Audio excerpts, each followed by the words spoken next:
Un peu en avance.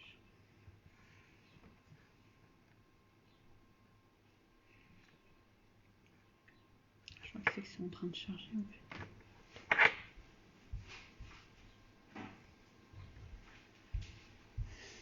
Il change pas. Coucou!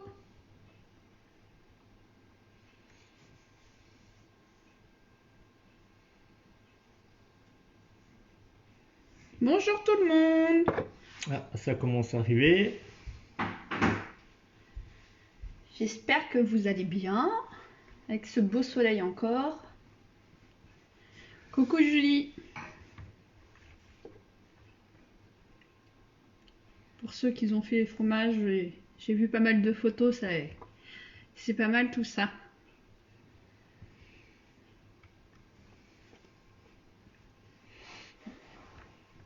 Alors, comment ça va ce matin? Avec un beau soleil. Coucou Lily. Coucou! Bonjour Daniel. Daniel est Thaïlande. Thaïlande. Daniel, d'accord. Ah oui. C'est loin. Pas de lait cru aussi pour Daniel. Bonjour Alban. Alban. Alban. Par contre, Alban, vous avez fait un petit peu de bêtises, je crois, avec vos fromages. J'ai pas vu vos messages, je l'ai vu un peu tard, du coup, parce que j'ai eu un petit souci de portable.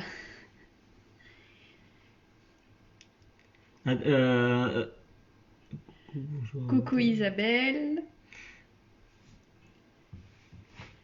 Ouais, le soleil est présent. J'avais une question à Daniel qui est en coup. Est-ce que vous avez une alternative avec le lait pour faire pour faire les fromages? Tu peux répondre à tes questions? Oui. Du coup, il travaille avec le lait UHT et il rajoute du chlore de sodium et du coup, il arrive à faire quand même pas mal de fromage avec ça. D'accord, ok. Je réponds pour vous, du coup, Daniel. Coucou Baby. Bon, vos fromages, ils arrêtent d'être pas mal du coup, même avec du lait frais, c'est pas mal, hein. Oui, c'est quand on fait des erreurs qu'on apprend. Mais le kaya, quand on égoutte toujours à température ambiante. Pareil, quand on caille, c'est toujours à température ambiante. Toutes les étapes se passent à température ambiante. Tu vois, Daniel, du lait pasteurisé. Et il y a pas moyen d'avoir des... Il n'y a pas de vaches là-bas, il n'y a pas de... Ou de chèvres, ou je sais pas. Il n'y a pas moyen d'avoir du cru? Je crois que c'est un peu comme le Québec, en fait, la Thaïlande.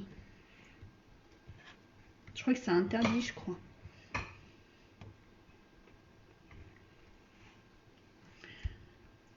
Bonjour à tout le monde pour ceux qui se connectent. Il y a quand même 27 personnes qui Non, mais moi je regarde plus le nombre de personnes parce que c'est même. Coucou Véro.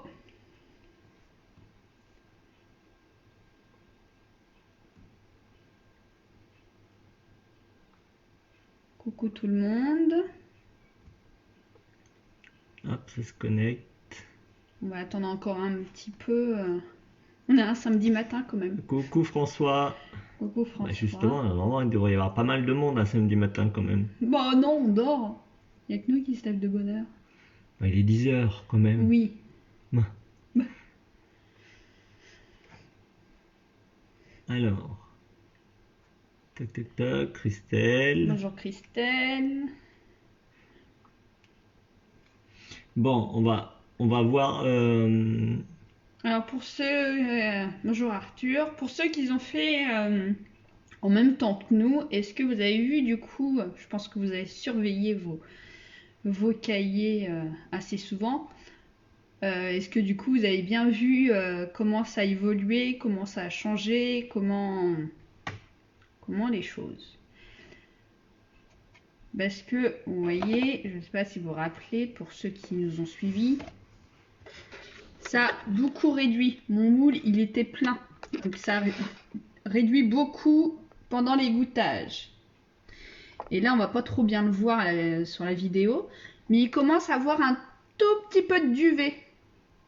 C'est tout léger, mais ça commence à faire un petit peu de duvet. Merci, Oni. Beaucoup. Oui. Je suis en ville avec 32 degrés, pas possible, mais je me sors bien avec le lait pasteurisé. Ouais, il y arrive bien avec le lait pasteurisé. Bonjour tout le monde. Alors, je disais Christine, parce que je sais que Christine fait en même temps que nous. Vous avez vu comment du coup votre camembert a quand même bien changé. Vous voyez, moi ça vraiment... Je sais pas si vous vous rappelez, hier c'était vraiment plein. Ça diminue de moitié. Ça diminue de moitié. Merci, chercher mon mot. Et on peut voir, alors je pense pas qu'on va voir bien la vidéo. Retourner après. On peut commencer à voir un tout petit peu de duvet, mais très fin. C'est très léger. C'est normal à ce stade-là. Ou même ceux qui n'ont pas pas de duvet, c'est pas grave, vous inquiétez pas, ça va venir. Donc là, aujourd'hui, qu'est-ce qu'on fait? Alors, aujourd'hui, comme là, ça fait 24 heures, on va retourner le fromage très délicatement parce que c'est très fragile. Et je vais vous expliquer pour le salé. Salage. Pour le salage. Oh. Par contre, pour le salage, il faut éviter tous les sels iodés avec plein d'additions et tout ça. L'idéal, c'est de trouver un sel naturellement. Bon, c'est assez dur à trouver. En ce moment, c'est un peu compliqué à trouver. Non, en ce moment, on n'est pas non plus... Oui.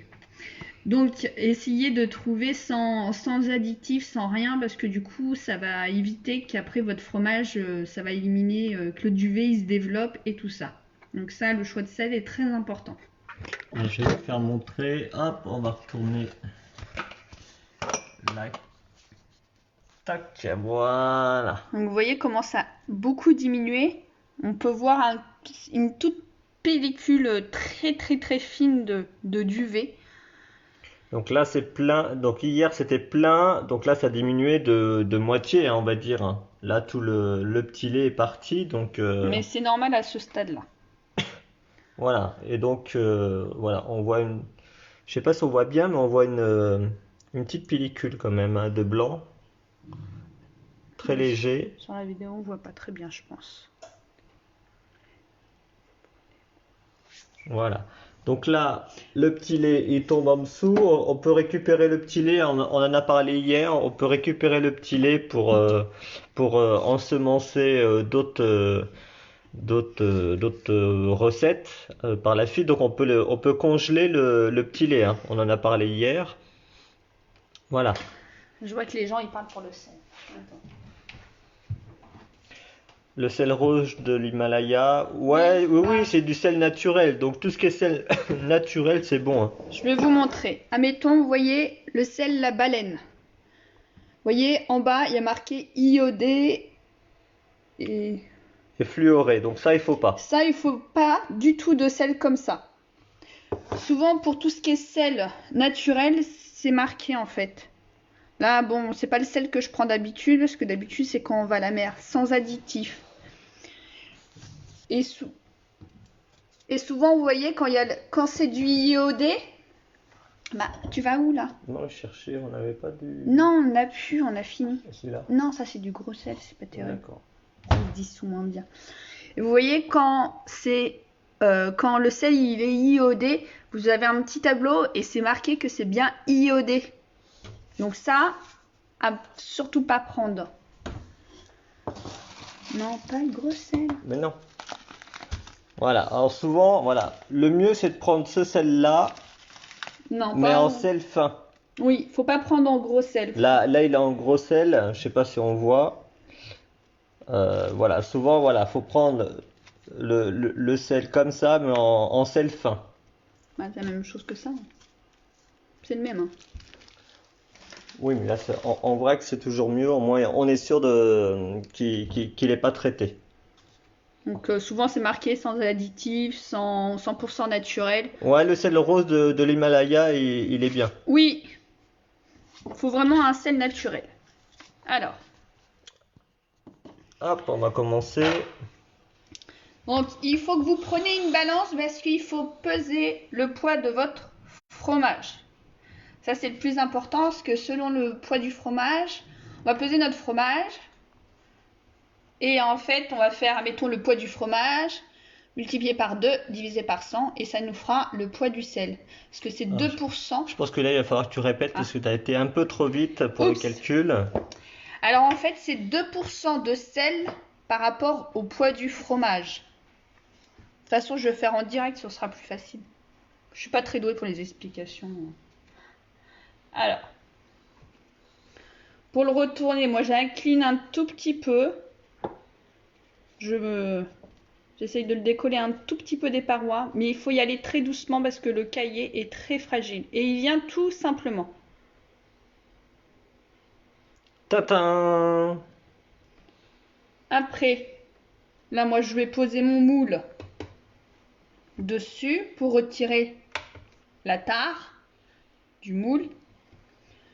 Je vais remettre mon fromage le plus délicatement possible. Donc on le remet retourné. Hein. Retourner. Donc là, il fait 276. Donc je fais... Hop, on fait un petit calcul pour vous expliquer. 276 multiplié par 2. Je fais égal et divisé par 100. Donc je vais arrondir. Je vais mettre 5 grammes de 5 grammes 50 de sel. Voilà, donc 5 grammes 50 de sel. Donc, hop. Comme j'en ai deux, il faut vraiment pas que je me mélange. Faut que je fasse attention. Bon, logiquement, l'autre, c'est un peu pareil.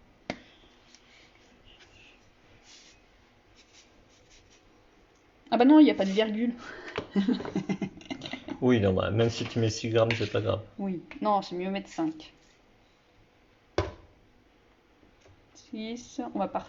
Je vais mettre 5 grammes. Coucou Paula. Coucou Paula.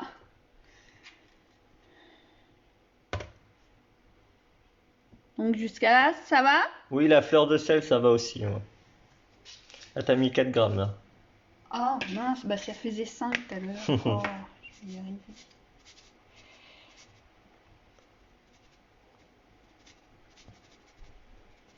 Hop là. Voilà, impeccable. Donc du coup, je vais saler ma première face. Je vais pas tout mettre. Je vais en garder un petit peu pour demain, pour retourner et saler l'autre face. Donc je saupoudre.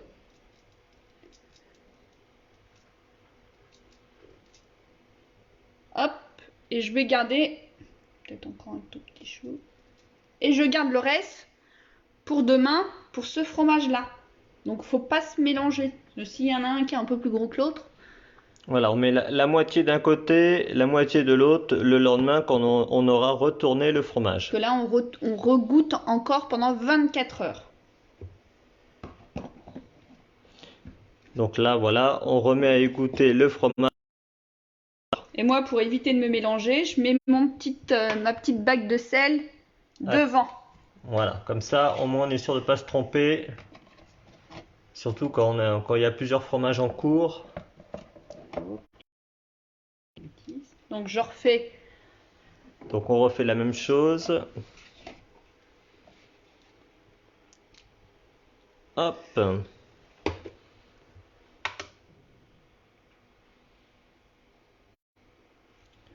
Voilà. Donc là, on a retourné le fromage.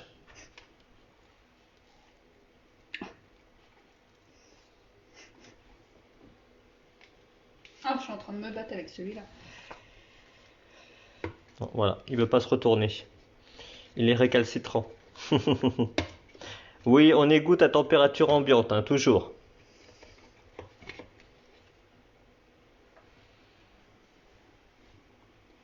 Bon, ça va être 5 à mon avis. Je refais mon petit calcul. 280 multiplié. Ouais, t'as fait du 181. Bon, c'est pas grave. Bah oui. Ah oui, pardon. Oh. Donc, ça divisé. Donc ça va faire aussi 5 grammes. Voilà, comme ça.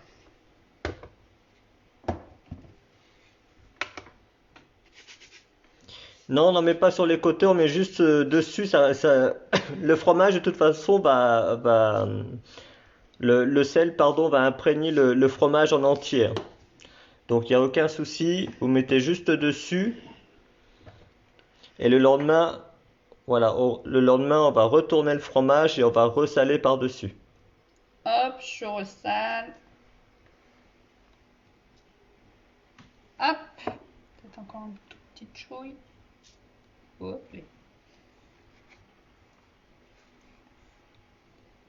Hop. Et du coup, pour pas me mélanger, je mets l'autre de l'autre côté.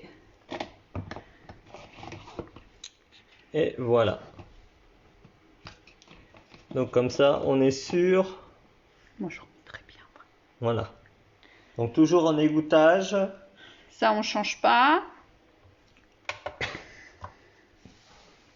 Voilà. On va peut-être retourner la caméra, comme ça, s'il y a des questions, je vais. Hop. Impeccable. Donc est-ce que vous avez bien tout suivi? J'arrive. Voilà, donc là, rien de compliqué, hein. On a juste mis du sel, on a salé les fromages, on les a retournés, on les a salés. Donc on a pesé les fromages, on a pesé pour savoir la quantité de sel. Donc on a fait le petit calcul là devant vous de façon à ce que vous voyez bien. Donc demain, vous retournez vos fromages, Oui, vous salez l'autre côté. Après, vous laissez un petit peu vos camemberts à température ambiante dans vos cuisines. Il faut que ça sèche un petit peu. Vous mais ça faites une journée. on verra ça demain. Ouais, chaque chose en son temps. Donc ouais, on laisse à température ambiante, hein, toujours.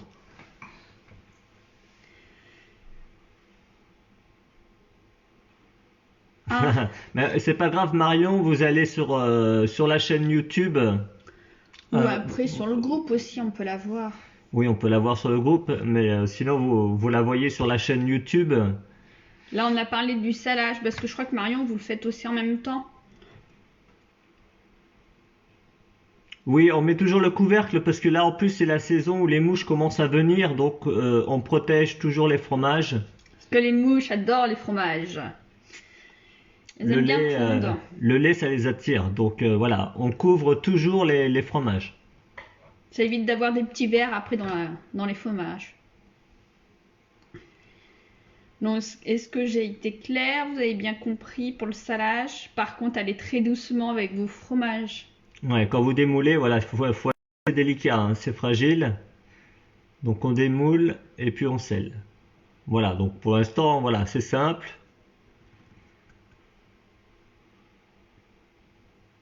D'accord. Ok. Qui c'est qui avait eu, qui c'est qui attendait hier que son cahier soit un peu plus. C'était Baby, mais elle m'a montré la vidéo. Après, du coup, son cahier, il était nickel. Donc, elle l'a mis en moule hier, D'accord. une heure après, je crois. Non, mais je vais bien les refermer après. Parce que mon truc est un peu... je veux bien les recaler. Bah oui, on ferme bien les couvercles, il n'y a pas de souci. Voilà. C'est vrai qu'en direct, voilà, mais voilà, on ferme bien les couvercles de façon à ce que les mouches viennent pas. Pour éviter d'avoir un fromage à verre. Voilà, donc, eh ben on passera demain, pareil, à 10h, hein, demain à 10h pour les retourner, les ressaler. Et puis, on vous expliquera après la suite comment faire. Voilà. C'est vrai que le fromage, comme il y a pas mal d'étapes assez longues, c'est vrai que du coup, on est obligé de faire plusieurs vidéos sur plusieurs jours. Du coup, merci à vous, Ah, super clair. alors combien de temps avant de les déguster Alors, faut déjà, pour un bon affinage, faut compter déjà au minimum 2 semaines. Après, selon vos goûts, vous pouvez encore les pousser en moins 4 semaines, ou même voire plus. En fait, c'est vraiment selon... généralement, là on fait un camembert, c'est 2 semaines généralement. Oui, parce que nous, on les aime bien à 2 semaines, mais il y en a qui les aiment plus fort. Chez moi, il fait environ 28 degrés. Alors peut-être égoutter un petit peu un peu à température ambiante, sinon S'il fait vraiment trop chaud, ouais. style les mettre, je sais pas, peut-être 1 ou 2 heures à température ambiante et après les mettre au frigo. Ouais, je pense que ouais, juste quand il fait vraiment chaud, les laisser quelques heures, voilà, bien égoutter et que le processus fasse son effet et les mettre dans le bas du frigo, là où c'est le moins froid. Parce que le problème c'est que quand c'est trop froid en fait, le problème c'est le petit lait il s'évacue pas. Ou admettons voir les nuits, si les nuits il fait beaucoup moins chaud, les sortir pour la nuit à une température ambiante et après la journée les remettre au frigo. Ça Alors, peut être la solution. en température ambiante, on les laisse 24 heures.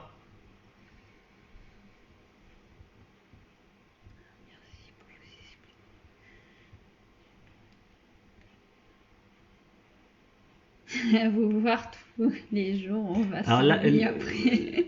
l'affinage à quelle température? Alors, là pour mes camemberts, je sais qu'il y en a qui vont affiner au frigo, au bac à légumes, parce qu'ils n'ont pas spécialement de cave. Donc moi, je vais en faire un camembert que je vais affiner au frigo pour que les gens y voient aussi. Sinon, moi, j'affine donc dans une cave à vin que l'on a acheté. Donc ma cave à vin, elle est à 11 degrés. Mais pour avoir un bon taux d'humidité, j'affine en boîte. Même ceux qui vont affiner au frigo, il faudra affiner dans une boîte en plastique pour avoir un bon taux d'humidité. Parce que c'est ça le plus compliqué, le taux d'humidité. Ouais. Et s'il n'y a pas un bon taux d'humidité, le duvet ne se développera pas. Eh oui. Bon, alors j'espère que vous avez bien tout compris, qu'on a été assez clair. Et puis, bah, de toute façon, comme d'habitude, hein, Si vous avez des questions, je vais y voilà, répondre. un petit Non, commentaire et puis vous irez et puis on va y répondre. Oui, oui, je réponds à chaque fois à tout.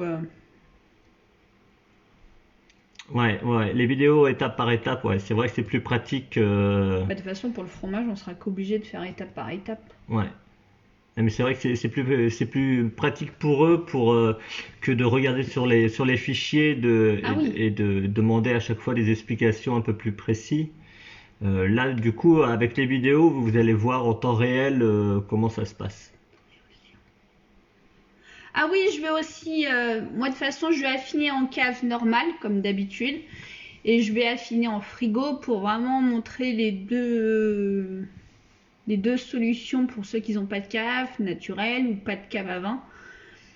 Par contre aussi, attention, si dans votre cave à vin, il y a du vin, le fromage passerait par le bouchon, donc c'est pas terrible pour vos vins. Voilà. On vous fait un petit coucou, rendez-vous demain à 10 h. Voilà, même heure, même horaire. Puis moi, Et puis comme ça, on va les retourner, les receller et puis vous expliquer un petit peu la suite du procédé. Allez, bonne journée à tous, portez-vous bien et puis à demain. N'hésitez pas à mettre des petits commentaires si vous voulez un peu plus de précision. N'hésitez pas aussi à aller voir notre